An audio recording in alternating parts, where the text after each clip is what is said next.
기쁨과 성령이 충만하니라 라는 제목으로 우리가 말씀을 한번 생각해 보겠습니다. 지금은 어떤 계절입니까? 봄, 여름, 가을, 겨울 중에 어디에 속해 있을까요? 달력상으로, 날짜상으로 보면 가을인데 아직 어떻습니까? 낮에는 굉장히 덥습니다. 그래서 특히 운전하시는 분들은 차 안이 이제 더워서 에어컨을 켜고 이렇게 운전하시다 보니까 저도 지금 그런 상태입니다.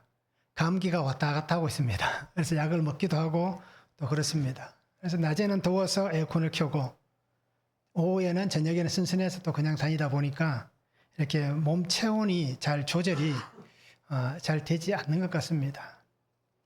자, 그런데 계절은 어떻습니까? 우리가 인식하지 못하는 시간에 계절은 바뀌어져 갑니다. 그래서 바람이 달라졌다라는 것을 느낄 수가 있을 겁니다. 그래서 낮에는 별로 못 느끼지만 그래도 아침 저녁으로는 바람이 많이 달라졌다라는 것을 느끼게 될 겁니다. 그래서 아침 저녁으로 선선한 바람이 불어옵니다. 언제 이 더위가 끝날까라고 여겼는데 아직도 그 더위가 기승을 부리는 만큼은 아니지만 마지막까지 발버둥을 치고 있지만 그래도 이 더위가 끝나갑니다. 그래서 계절의 변화는 사람의 눈에 보이지 않고 느낄 수가 없습니다. 그런데 변화된 시점에 보면 눈으로 느낄 수 있고 또 몸으로 느낄 수가 있는 것이 변화입니다.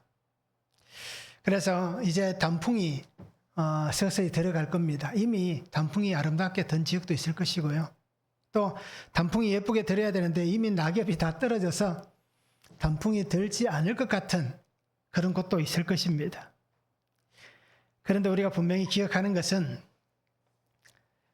우리와 상관없이 내가 가지고 있는 어떤 지식이나 내가 가지고 있는 어떤 재력이나 내가 가지고 있는 어떤 권력과 상관없이 변화들은 끊임없이 우리 곁에서 일어나고 있다라는 것입니다.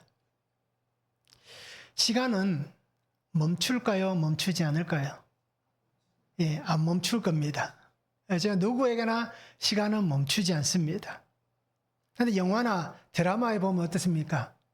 가끔씩 어떤 능력자가 나타나서 시간을 멈추게도 하고 사람의 행동을 멈추게도 하는 일들이 가끔씩 영화상으로나 보면 나옵니다. 자, 그런 일은 현실에서는 일어나지 않는다라는 겁니다. 그런데 오늘 우리가 알듯이 현실에서도 그런 일이 일어날 수 있는 것이 있습니다. 언제일까요? 하나님께서 역사하시는 순간에 그런 일들이 일어납니다. 그래서 실제로 우리가 태양의 시간, 이 시간을 조사하시는 분들의 그 조사를 보면 시간의 흐름이 멈췄던 데를 발견한다라고 얘기합니다.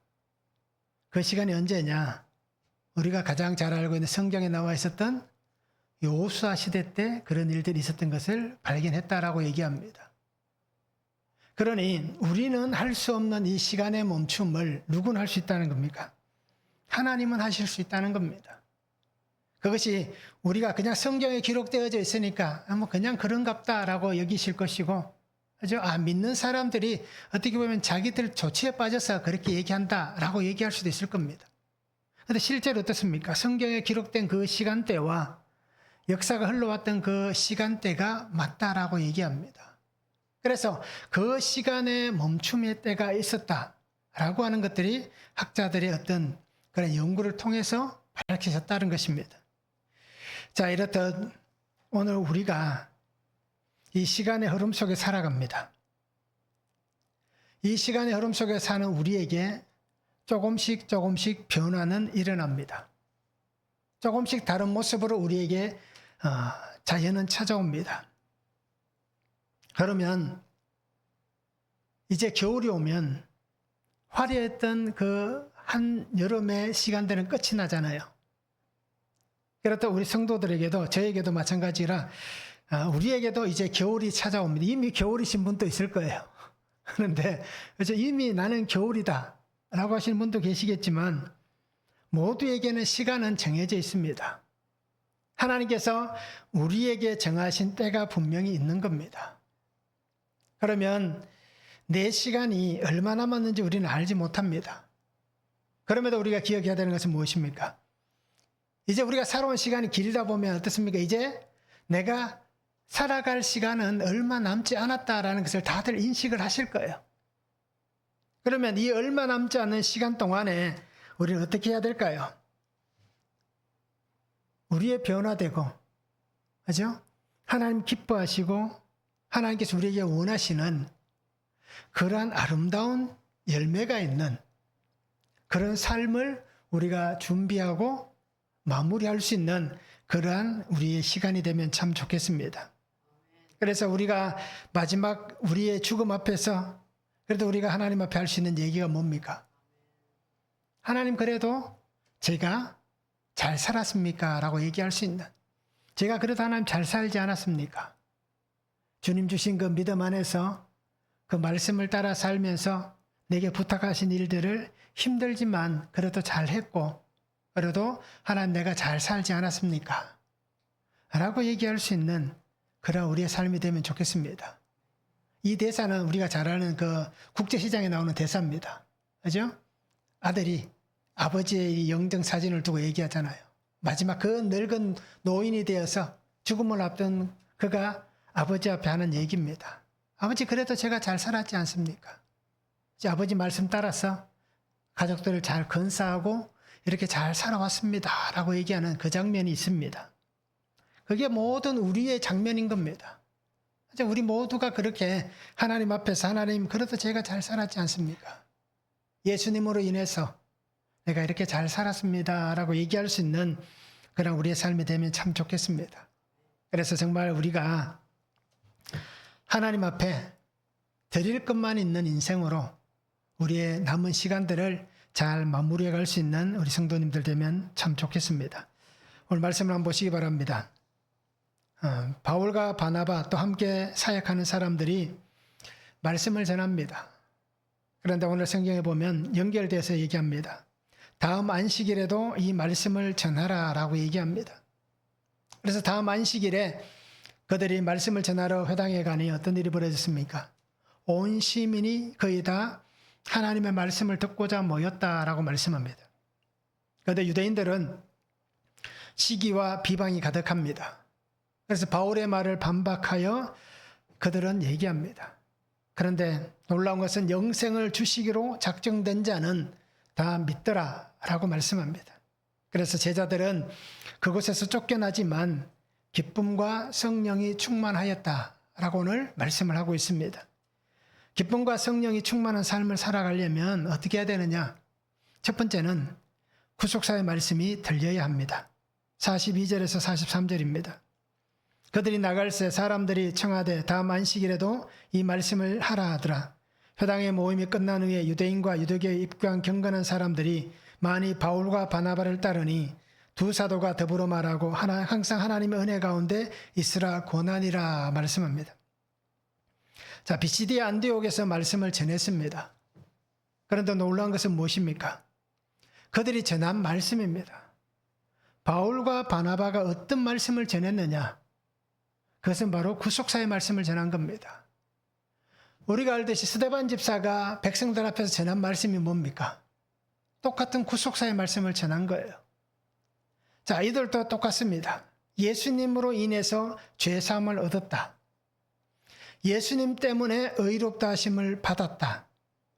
그래서 예수님 안에서 영원한 영생을 얻는 생명의 길이 열렸다라는 것을 전하는 것입니다.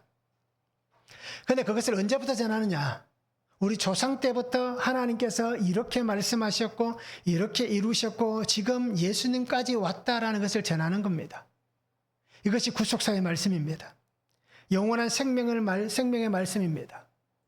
그래서 그 비시디의 안디옥 그 회당에 모인 모든 사람들에게 정말 여러분들이 영생을 얻으려면 어떻게 해야 되느냐? 바로 이 예수 그리스도를 영접해야 된다. 예수 그리스도 안에 생명이 있다라는 것을 전하는 것입니다. 자, 이 말씀을 들은 그들은 어떻게 표현합니까? 이 말씀을 다음 안식일에도 와서 우리에게 전해주면 좋겠다라고 얘기를 하는 겁니다. 자, 회당에서 모이는 시간은 일주일 간격이 있는 겁니다. 우리와 똑같은 겁니다. 예배는 그저 그 다음날 드리는 게 아니라 일주일 뒤에 모이는 겁니다. 자, 그런데 놀라운 사실은 어떤 사실입니까? 오늘 성경에 기록하고 있듯이 다음 안식일에 말씀을 듣기 위해 자기들만 왔다라는 것이 아니라 그저 그 시에 있는 온 시민이 다 말씀을 듣기 위해 왔다라고 얘기를 하고 있습니다. 자, 말씀을 들었던 유대인들, 또 유대교에 입교한 경건한 사람들, 그들은 성경에 보면 바울과 바나바를 따랐다라고 말씀하고 있습니다. 유대인들은 우리가 잘 알잖아요. 유대인들은 태어나면서부터 유대인들입니다. 그러면 유대교에 입교한 경건한 사람들은 어떤 사람들일까요? 이들은 이방인들입니다. 그런데 그들이 할례를 받은 사람입니다. 오늘로 얘기하면 예수님을 믿지 않던 사람이 예수님을 믿고 세례를 받은 그 사람을 바로 얘기할 때에 유대교에 입교한 경건한 사람, 오늘 얘기하면 예수 그리스도를 믿는 사람이라는 표현과 똑같은 것입니다. 그래서 할례를 받고 나는 유대인과 같은, 나는 유대인이다, 유대화된 그 사람들을 가리켜서 바로 이 입교한 경건한 사람들이라는 표현을 씁니다. 그래서 그들은 이 할례를 받고 또는 입교한 후에 항상 예배를 빠지지 않는, 예배에 충실히 참석하고 있는 이방인들이다라고 그렇게 해석을 하고 있습니다. 자, 이들에게 바울과 바나바는 어떻게 얘기합니까? 항상 하나님의 은혜 안에 거하라, 하나님의 은혜 안에 있어야 한다라는 말씀으로 군면합니다. 자, 우리가 분명히 보았습니다. 바울과 바나바가 전하는 예수님의 말씀, 이 복음, 이 구속사, 하나님의 약속의 은혜, 이 말씀이 오늘 들려진 사람들이라는 것입니다. 말씀이 들리는 사람, 말씀을 들은 사람, 그들의 삶의 표현은 무엇입니까? 우리에게 다시 이 말씀을 전해주면 좋겠다 라고 하는 그 표현이 따라가는 것입니다. 그래서 말씀이 들려졌으니 그들이 사도들을 청해서 다시 말씀을 듣고 싶은 것입니다. 정말 예수님의 말씀, 하나님께서 우리에게 주신 이 말씀, 영생의 말씀을 우리가 듣고 정말 예수 그리스도 사람이 되어야겠다 라는 그 믿음의 결단이 바로 그 한 번의 말씀을 들은 순간 일어났다라는 것입니다. 그래서 오늘 우리가 분명히 보는 것은 하나님께서 부르시는 자들이 구원을 받는데, 특별히 교회를 출입한다라는 표현을 한다면 한 번 전도를 받고 오는 자도 있는가 하면, 그죠? 또는 여러 번 권면해야 오는 자들도 있습니다. 근데 오늘 성경에 보면 한 번 들었는데 그들에게 놀라운 은혜의 결실이 일어났다라는 것을 보여주고 있습니다.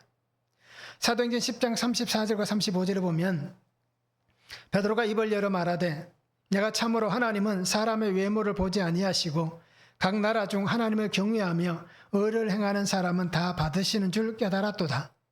고넬료의 가정에 와서 바울이 복음을 전하고 나서 그가 고백하는 장면입니다. 자신은 이것을 구별했습니다. 그래서 보자기 환상을 보면서 뭐라고 얘기합니까? 하나님, 나는 지금까지 속된 것을 먹어본 적이 없습니다 라고 얘기하는 거예요. 그때 하나님께서 하신 말씀이 뭡니까? 하나님이 깨끗하게 하신 것을 내가 속되다 하지 말라라고 말씀하는 겁니다. 바로 그 말씀이 고넬료의 가정에서 깨어지는 겁니다. 그에게 깨달음을 준 겁니다. 그래서 그가 그렇게 고백합니다. 정말 외모로 사람을 보지 않는다. 하나님은 혈통을 보지 않는다라는 얘기입니다. 그 사람이 이방인이든 유대인이든 상관없다라고 얘기를 하고 있는 것입니다. 그래서 하나님의 택하심의 은혜를 입은 사람들에게는 이 하나님의 약속, 이 하나님의 구원의 말씀이 들려지는 은혜가 분명히 주어지는 것입니다. 이 구속의 말씀이 나를 죽음에서 살리는 말씀입니다. 주님의 이 말씀이 내게 들려야 내가 죽음으로 가던 인생이 생명으로 가는 인생이 되어지는 것입니다. 주님의 십자가만을 생각하지 말고, 십자가만을 보지 말고 그 십자가를 통해서 나에게 말씀하시는 하나님의 구속의 은혜를 우리가 볼 수 있고 들을 수 있어야 한다라는 것입니다. 그냥 보는 것으로 끝나버리면 그 십자가가 나와 상관이 없는 십자가일 수도 있는 겁니다. 하나님께서 이 땅에 생명을 주시기 위해서 오셨지라고 여기지만 그것이 나와 상관이 없을 수도 있다는 얘기입니다. 그리고 우리는 이 주님의 구속사의 말씀이 들리는가라는 것입니다. 로마서 10장 17절에 말씀하잖아요.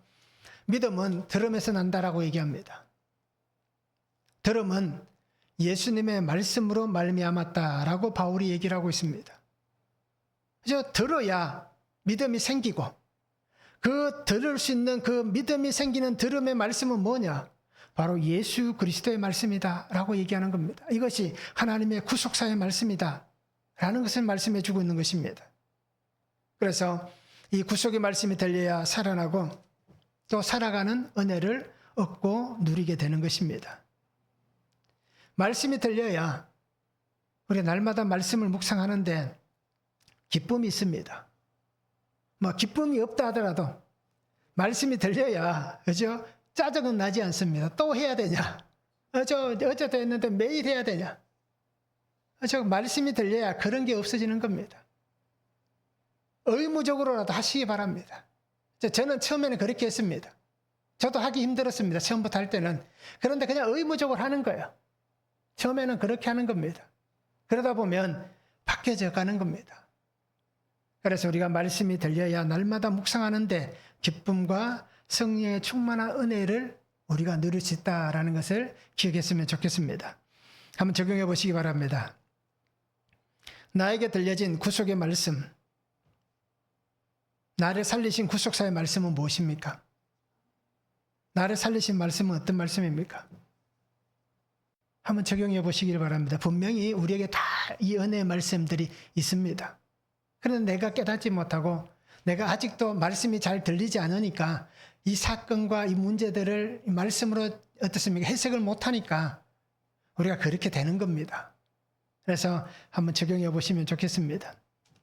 말씀을 듣고 읽고 말씀에 대한 갈급함이 있습니까? 어떻습니까? 말씀에 대한 갈급함이 있습니까? 오늘 그들은 다시 듣기 원해서 바울과 바나바를 청했잖아요. 내가 다시 듣고자 하는 갈급함이 있는지, 읽고자 하는 갈급함이 있는지 한번 적용해 보시기 바랍니다. 나는 말씀을 어떻게 받고 있습니까? 정말 영생의 말씀으로 받고 있는지, 아니면 그냥 사람들 얘기할 때 좋은 말씀, 우리를 잘 편하게 하는 말씀, 그 정도로만 내가 생각을 하고 있는지 한번 적용해 보시면 좋겠습니다.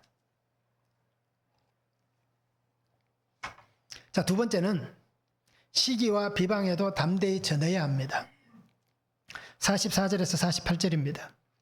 그 다음 안식일에는 온 시민이 거의 다 하나님의 말씀을 듣고자 하여 모이니 유대인들이 그 무리를 보고 시기가 가득하여 바울이 말한 것을 반박하고 비방하거늘 바울과 바나바가 담대히 말하여 이르되 하나님의 말씀을 마땅히 먼저 너희에게 전할 것이로되 너희가 그것을 버리고 영생을 얻기에 합당하지 않은 자로 자처하기로 우리가 이방인에게로 행하노라. 주께서 이같이 우리에게 명하시되 내가 너를 이방의 빛으로 삼아 너로 땅끝까지 구원하게 하리라 하셨느니라 하니 이방인들이 듣고 기뻐하여 하나님의 말씀을 찬송하며 영생을 주시기로 작정된 자는 다 믿더라 말씀합니다. 자, 바울과 바나바는 다시 초청을 받았습니다. 자, 그런데 오늘 말씀을 잘 보시기 바랍니다. 자기들만 말씀을 듣기 위해서 초청한 것이 아닙니다. 자, 이 얘기는 어떻습니까? 저는 가끔씩 그런 생각을 합니다. 전에는 별로 그런 생각을 안 했는데 요즘은 좋은 데 가면 우리 사랑하는 사람과 같이 왔으면 좋겠다 라는 생각을 하고요. 또 맛있는 거 먹으면 같이 먹었으면 좋겠다 라고 얘기를 합니다. 그래서 가끔씩 실수하기도 합니다. 여기 우리 한번 와봤지 않냐 라고 얘기합니다. 그러면 자기는 절대 같이 온 적이 없다 라고 얘기합니다. 근데 가끔씩 보면 다르더라고요. 틀리더라고요. 분명히 왔던 곳인데 안 왔다라고 우길 때가 있더라고요. 그래서 잘 보시기 바랍니다. 오늘 말씀을. 내가 사랑하는 사람이 있으면 나에게 주시는 이 생명의 말씀을 나만 듣기를 원하는가? 아니면 내가 사랑하는 사람들과 함께 이 말씀을 듣기를 원하는가? 한번 보시기를 바랍니다. 그 회당에, 그 안식일 예배에 사정이 있어서 못 올 수도 있잖아요. 그죠? 급한 일이 있어서 못 올 수도 있고, 그러다 보니까 꼭 와야 될 사람들이 못 왔다라는 겁니다. 아니면 고넬료와 같이 가족 친지들을 다 청할 수도 있는 그러한 은혜의 말씀을 들었다는 겁니다. 자, 그래서 그들은 나만 이 말씀을 듣는 것으로 끝내는 것이 아니라 바로 일주일의 시간 속에 온 시의 사람들을 다 초대하는, 오늘로 얘기하면 전도잔치를 연 것 같은 그러한 시간을 오늘 회당에 모였던 사람들이 준비를 하였다라는 것입니다. 그러니까 내가 들었던 이 말씀에 감격이 있다는 겁니다. 내가 들었던 말씀에 은혜가 있다는 것입니다. 그러니 내가 듣고 경험한 이 은혜를 함께 나누고 싶은 겁니다. 그래서 어떻게 표현합니까? 성경에 그런 단어가 있잖아요. 와보라. 그죠? 요한복음에 나오잖아요. 와보라. 그러니까 내가 받은 이 은혜를 당신도 와서 한번 들어봐라. 한번 봐라. 그러면 내가 왜 이렇게 말하는지 알게 될 것이다 라는 그 감격이 있다라는 것입니다. 자, 이렇게 초대할 수 있다는 것은 복음 안에 생명이 있다는 겁니다. 하나님이 주신 그 말씀이 지금은 바울과 바나바를 통해서 증거되지만 그 입술을 통하여 전해지는 말씀에 생명의 역사가 일어나고 있다라는 것입니다. 그러하니 그들이 잠잠할 수가 없는 거예요. 우리가 말씀을 보았잖아요. 사도행전 12장 24절에 하나님의 말씀은 흥왕하여 더하더라.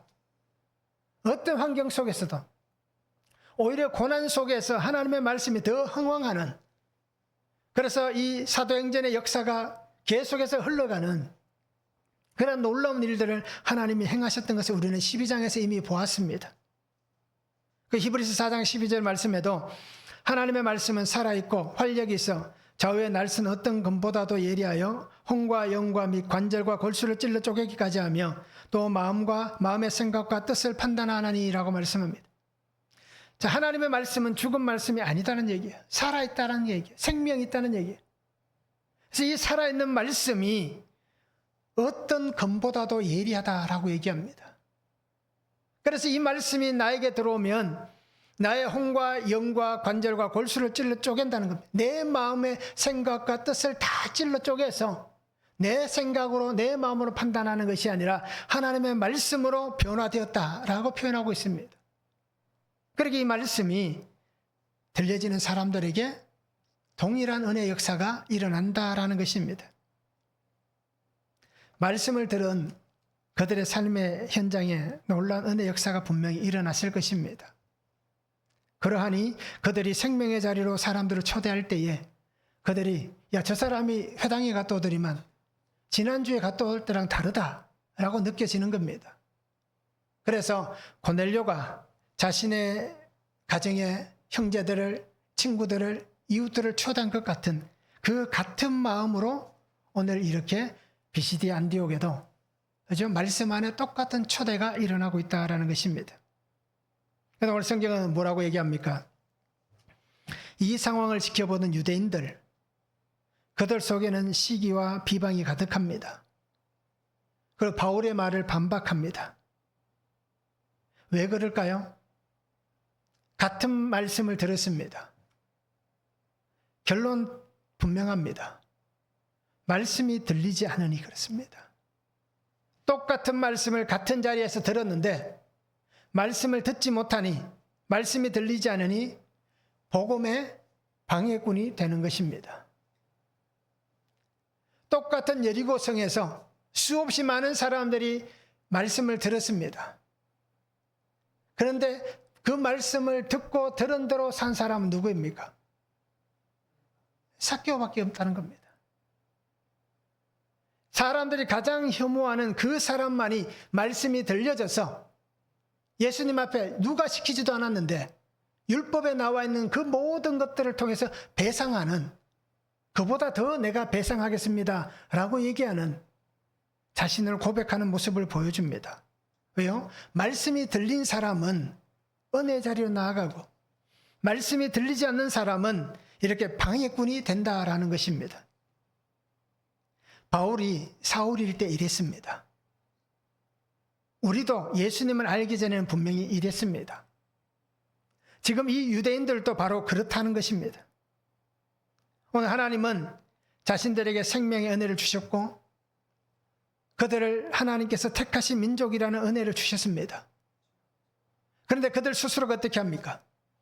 하나님의 은혜를 받은 우리다라고 고백을 하면서도 정작 하나님이 보내신 정말 약속은 붙잡지 않고 그 약속을 깨트려버리고 그 약속을 죽이는 스스로 악행을 저지르는 그 일을 행한 사람들이었다라는 것입니다.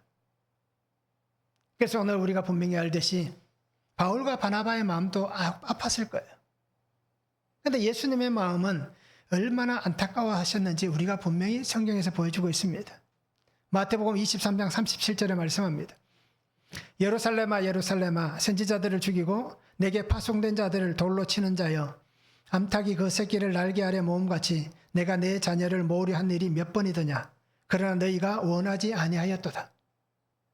자, 바로 이렇게 그들은 산 겁니다. 지금 유대인들이 그렇게 바울과 바나바의 말을 듣고도 그렇게 하고 있는 것입니다. 평소에 그죠? 자기가 어떻게 보면 하나님 말씀을 전할 때 율법을 읽고 해석해 줄 때는 사람들이 서너 명밖에 없다가 어느 날 처음 본 바울과 바나바가 와서 말씀을 전하니까 100명이 200명이 몰려드니까 이제 시기가 나고 분이 나는 겁니다. 그러니 말씀이 들리지 않는 겁니다. 바울은 이 상황에서 분명히 얘기합니다. 하나님께서 이제 이방인에게 우리를 보내신다. 우리를 이방으로 보내신다라고 말씀하고 있습니다. 그래서 이방인의 빛으로 삼으셨다라고 얘기합니다. 그러니까 이 은혜가 흘러간다라는 겁니다. 멈추지 않는다는 얘기예요. 그래서 이방인들은 어떻게 합니까? 이 바울의 말을 듣고 오히려 기뻐하고 좋아합니다. 야, 하나님께서 우리에게 은혜를 주시는구나. 그래서 하나님을 찬양합니다. 영생을 주시기로 작정된 자들은 다 믿었다라고 얘기합니다. 그 자리에 나와서 말씀이 들린 사람들, 그들은 다 예수님을 믿는 그 은혜 가운데 거하게 되었습니다. 이것을 우리가 예정론이라고 얘기합니다. 하나님께서 예정하신 은혜, 그 약속을 받은 사람들 또는 그 약속을 받을 사람들, 그 작정된 모든 사람들은 바로 하나님의 은혜 가운데 거하는 사람이 되는 것입니다. 그리고 오늘 우리 성도님들이 정말 주의 은혜 안에 거할 수 있는 그 삶이 되길 바랍니다. 그럼 하나님께서 어떻게 예정하시느냐? 로마서 3장 24절입니다. 그리스도 예수 안에 있는 속량으로 말미암아 하나님의 은혜로 값없이 의롭다 하심을 얻은 자 되었느니라. 예수 그리스도의 속량으로 예정해 주시는 겁니다. 그 은혜로 확정해 주시고 있다라는 것입니다. 그러니까 오늘 우리는 이 놀라운 구원의 은혜 가운데 거할 수 있기를 원합니다. 강물은 멈추지 않습니다. 물이 멈추면 고입니다. 고인 물은 시간이 지나면 썩게 됩니다. 그러나 흘러가는 물은 그 물이 아무리 많아도 흘러가면 썩지 않습니다. 그 속에는 생명이 끊임없이 생겨나는 것입니다. 그리고 오늘 우리가 이 말씀을 붙잡고 정말 우리가 복음 안에서 어떤 일을 해야 할지를 한번 묵상해 볼 수 있기를 원합니다. 나의 주님께서 나에게 명령하시고 부탁하신 것은 무엇입니까? 주님께서 내게 무엇을 말씀하셨습니까? 나는 복음을 들어야 할 사람입니까? 복음을 전해야 될 사람입니까? 먼저는 내가 복음을 들어야 할 사람입니다. 그리고 복음을 전해야 될 사람입니다. 내가 복음을 들었다면, 예수 그리스도의 구속사의 말씀이 들린다면 이제는 어떻게 해야 될까요? 복음을 전해야 되는 거예요. 그럼 누구에게 전해야 될까요? 너무 먼 데는 생각하지 마시기 바랍니다. 그죠? 가장 가까이에서부터 전하시기 바랍니다. 나의 가장 가까이 있는 사람부터 시작인 겁니다. 아, 나는 복음을 전하기 위해서 가족들은 생각지도 안 하고 부산에서 포항 가서 말씀을 전하고 오고 대구까지 가서 전하고 오고 그런 게 아닙니다. 그냥 내 옆에 있는 사람에게 먼저 말씀을 전하는 거예요. 그래서 이 구속사의 말씀이 나를 살리신 이 은혜를 전하면서 비방도 누구에게 가장 많이 듣습니까? 가장 가까이 있는 사람들에게 비방을 가장 많이 듣습니다. 왜요? 내가 했던 행동이 있잖아요. 내가 살아왔던 삶의 모습이 있잖아요.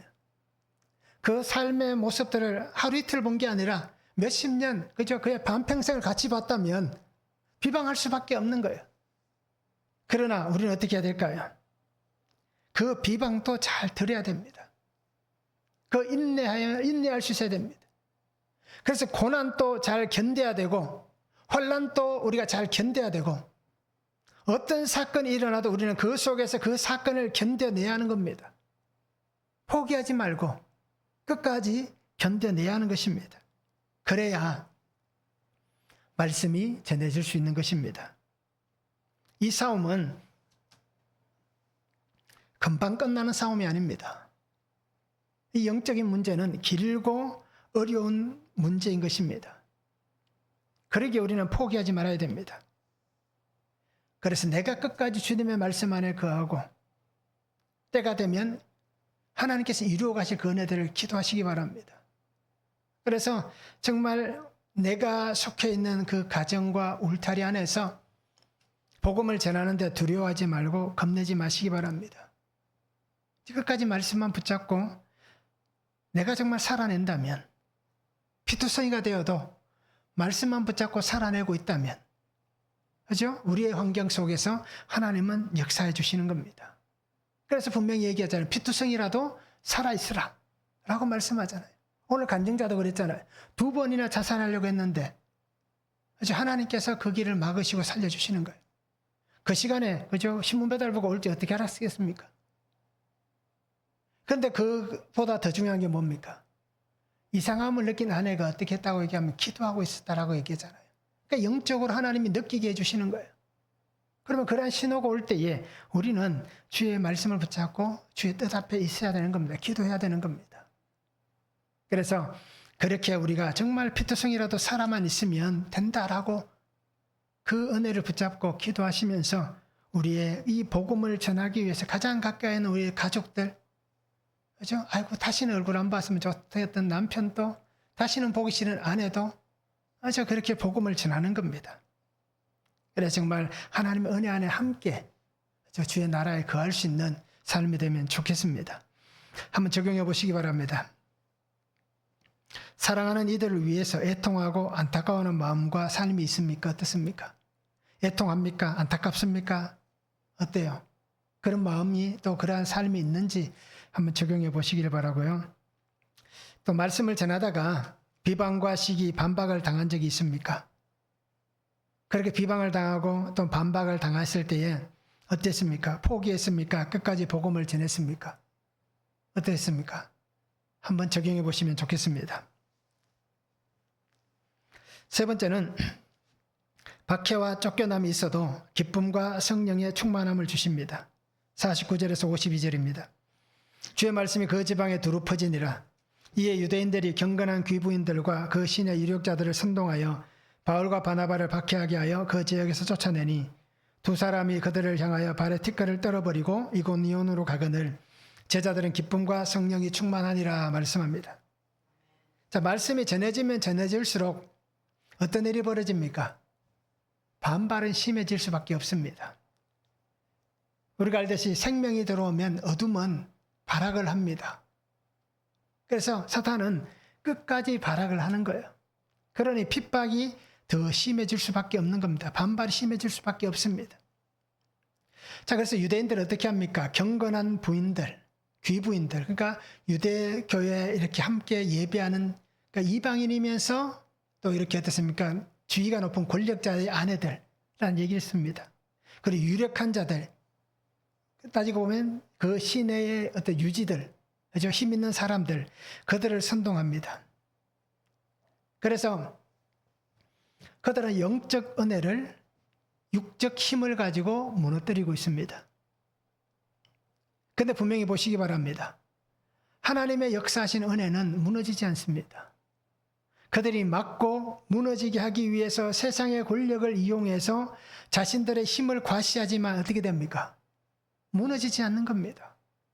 오히려 바울과 바나바는 그 박해에도 조금 더 꺾이지 않고, 그죠? 사람들은 더 예수님을 영접하게 되고, 결국에 어떤 일이 벌어집니까?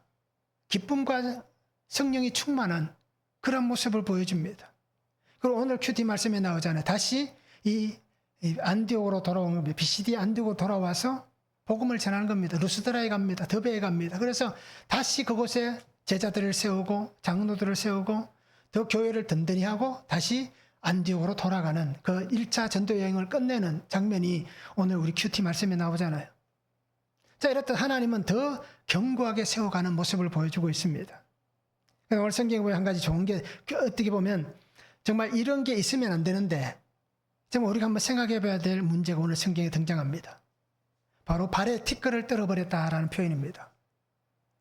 예수님께서 제자들을 전도하러 보내실 때 말씀하셨습니다. 혹시라도 누가 너희를 영접하지 않으면, 그죠? 발에 먼지를 털어버려라. 마태복음 10장에 나옵니다. 14절 15절에 보면 누구든지 너희를 영접하지 아니하고 너희 말을 듣지도 아니하거든 그 집이나 성에서 나가 너희 발에 먼지를 털어버리라. 내가 진실로 너희에게 이르노니 심판날에 소돔과 고모라 땅이 그 성보다 견디기 쉬우리라. 하나님의 말씀을 듣지 않는 자들에게 더 이상 얘기하지 말란 얘기예요. 이것은 한 번 얘기했을 때가 아닙니다.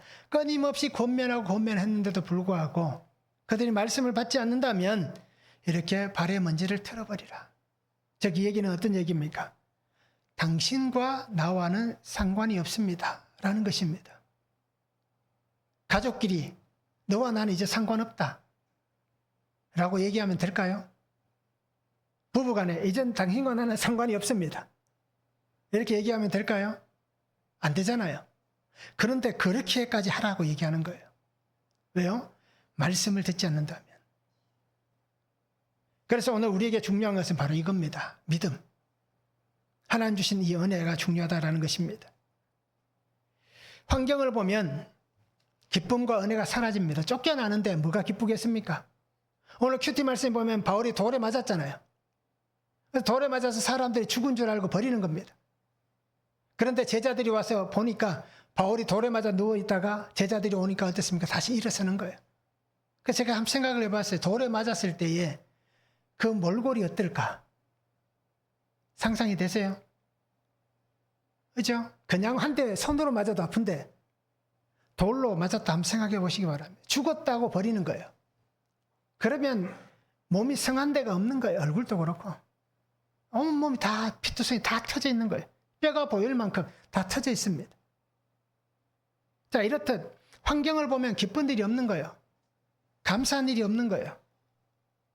그런데 그들에게는 무엇이 있습니까? 환경이 아니라는 얘기예요. 그 내면에 영적 충만함의 기쁨이 있는, 그래서 영적 충만함의 원천이 그들에게 있었다라고 말씀하는 겁니다. 그래서 예수님의 참된 기쁨이 그들에게 넘쳐났습니다.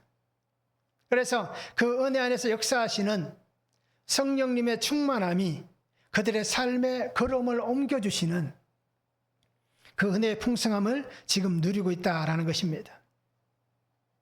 그래서 오늘 우리가 복음을 전하는 우리의 삶에 이러한 기쁨이 있었으면 좋겠습니다. 성령 하나님 임재하시는 충만함의 은혜가 우리에게 있었으면 좋겠습니다. 식당을 합니다.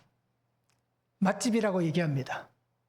그런데 주방에서 일하는 주방장이나 사장님이 인상을 쓰고 그저 음식을 만들고 사람들에게 짜증을 내면 맛집인데 사람들이 갈까요? 안 갑니다. 한 번은 가겠죠. 맛집이라는 소문을 듣고 갑니다. 그런데 그 모습을 보면 두 번 다시 안 갑니다. 왜요? 내가 돈 내고 기분 좋게 맛있게 먹으려고 왔는데 음식을 만들어주는 사람도 그것을 이렇게 서빙하는 사람도 다 완전히 다시는 보기 싫은 얼굴로 보고 있다면 다시는 그곳에 가고 싶지 않습니다. 똑같습니다. 앞에서 제 얼굴을 보고 제가 얘기하는 겁니다. 앞에 설교하는 목사 얼굴이 똥 씹은 얼굴로 설교를 하고 있고, 그렇죠? 짜증이 나 있는 얼굴로 설교를 하고 있고, 사람을 곧 죽일 것 같은 표정으로 서 있다면, 그래서 사람들이 안 오는 것 같습니다. 우리 교회에. 그렇죠? 사람들이 오고 싶지 않을 거예요. 우리도 마찬가지인 거예요. 성도들의 얼굴도 마찬가지입니다. 나와 친구하고 싶은 사람들이 없는 거예요. 그래서 우리가 고난이 있어도 웃으시기 바랍니다. 아픔이 있어도 웃으시기 바랍니다. 속은 썩어져도 웃으시기 바랍니다. 좋은 일이 있을 때 웃는 자는 하수이고, 아프고 힘든 일이 있어도 웃는 자가 고수다라고 얘기하잖아요. 그래서 우리의 얼굴은, 그래서 예수님이 말씀하셨잖아요. 금식할 때도 수심이 있는 얼굴로 금식하지 말라고 얘기하잖아요. 금식하면서 오히려 더 세수도 하고 머리도 더 단장하고 깨끗하게 옷을 단장해 입으라고 얘기합니다. 왜요? 내가 힘든 것을 하고 있다는 표현을 하지 말기를 바랍니다. 그래서 어떤 일이 있어도 우리가 웃으면서 기쁨으로 우리가 사람들을 만나고 또 복음을 전하고, 그래서 우리의 모습을 보면서 저 사람이 저렇게 힘든데도 저렇게 어려운데도 나에게 이렇게 밝게 아름답게 복음을 전해주었구나. 그것이 무엇이기에 저 사람이 저렇게 사나? 라고 하는 궁금증이 일어날 수 있도록, 그래서 함께 나와서 주님을 만나고 예배할 수 있도록. 그래서 쫓겨나고 박해가 우리에게 없습니다. 그러나 고난과 시련은 우리에게 있습니다. 그러기에 고난과 시련이 있어도 기쁨과 성령의 충만함을 우리 살아갈 수 있는 그러한 우리의 삶이 되면 참 좋겠습니다. 그래서 주님께 맡기시기 바랍니다. 주님의 뜻 안에서 모든 것이 이루어져 갈 것입니다. 그렇게 기도하시면서 끝까지 기다리고 인내하면서 언제나 우리의 삶에 예수 그리스도만 보이며 살아갈 수 있는 그런 삶이 되면 참 좋겠습니다. 한번 적용해 보시기 바랍니다. 가족의 구원을 위해서 털어내야 할 티끌은 무엇입니까? 발의 먼지를 털어내듯이 내가 가족의 구원을 위해서 무엇을 털어내야겠습니까? 돈을 털어내야겠습니까? 안락한 집을 털어내야겠습니까? 예수는 안 믿는데 친절한 배우자를 털어내야겠습니까? 또 공부 잘하는 자식을 털어내야겠습니까? 든든한 직장을 털어내야겠습니까? 또 다른 것도 많이 있겠죠. 그래서 내가 이 복음을 전하기 위해서, 구원을 위해서, 가족의 구원을 위해서 무엇을 털어내야 할지 한번 적용해 보시기 바랍니다. 나의 기쁨은 무엇입니까? 우리에게는 어떤 기쁨이 있습니까? 오늘 아침에 일어나서 지금까지 기뻤습니까? 화가 났습니까? 슬펐습니까? 어떻습니까? 예, 기쁜 분이 많겠죠. 주일이니까. 평소에는 안 기뻐도 주일은 기뻐해야 되니까, 그죠? 기쁜 일이 많았을 겁니다. 자, 그럼 나의 기쁨은 무엇인지 한번 적용해 보시기 바랍니다. 말씀 안에 주시는 기쁨입니까? 아니면 세상 속에 주시는 기쁨입니까? 어떤 게 더 기쁜지, 내게 있는 기쁨은 어떤 기쁨인지 한번 적용해 보시면 참 좋겠습니다. 시간은, 때는 다 하나님의 것입니다. 그리고 오늘 우리는 하나님의 시간이 이루어질 때까지 복음을 전하시기 바랍니다. 구원의 역사는 계속해서 일어나는 겁니다. 그러니까 내가 그것을 멈추지 말게 하시기 바랍니다. 하나님이 내게 원하시는 것은 하나님이 주신 이 시간이 끝날 때까지 멈추지 않고 복음을 전해서 구속의 역사를 계속해서 이루어가는 삶을 하나님이 원하십니다. 그래서 우리가 이 구속사의 삶을 살고 또 오늘 우리 안에 기쁨과 성령의 충만한 그러한 삶을 살아갈 수 있기를 주님의 이름으로 축복합니다. 사랑의 아버지 하나님, 오늘도 우리에게 주신 말씀을 바라봅니다. 주의 은혜 가운데 거하게 하시고 주의 능력 가운데 거하게 하여 주시옵소서. 날마다 주시는 말씀을 붙잡고 하나님과 함께 동행하는 삶이 되기를 원합니다. 날마다 예수 그리스도 안에서 신실한 믿음의 삶을 살아가기를 원하오니 아버지 하나님, 새 일을 행하여 주시고 날마다 주의 말씀 안에 주의 뜻을 이루어 주시옵소서. 그래서 하나님, 우리의 삶의 자리가 항상 기쁨과 성령의 충만함으로 살아가는 성도들 되기를 원합니다. 그래서 사건과 어떤 일들 속에서 주저앉아 슬퍼하거나 고통하거나 신음하는 것이 아니라 그 속에서 나를 찾아와 주시고 내게 말씀하시는 주님의 구속의 말씀을 듣게 하시고 날마다 말씀 묵상하며 들려진 그 말씀 안에서 그 삶들을 해석하게 하시고 또 그 속에서 주님을 찬양하며 날마다 주의 성호를 높일 수 있는, 그래서 내게 부탁하신 이 십자가의 길을 주의 말씀만 붙잡고 걸어갈 수 있는 믿음의 삶이 되게 하여 주시옵소서. 언제나 주님과 함께 있기를 원하오니 아버지, 우리의 모든 가는 길이 막히지 않게 하시고 형통하게 하시며 주의 성령께서 우리를 인도하심에 우리 날마다 기쁨으로 주의 말씀만 붙잡고 이 길을 잘 순종하여 걸어갈 수 있는 삶이 되도록 아버지 하나님 축복하여 주시옵소서. 그래서 언제나 주님께서 나와 함께 하시니 은혜가 보여지게 하시고 하나님의 아름다움이 증거되어지게 하시고 그래서 복음의 놀라운 일들이 일어나는 복음의 통로의 삶을 살아가는 우리의 삶이 되도록 아버지 하나님 축복하여 주시옵소서. 감사를 드리며 예수 그리스도의 이름으로 기도하옵나이다. 아멘.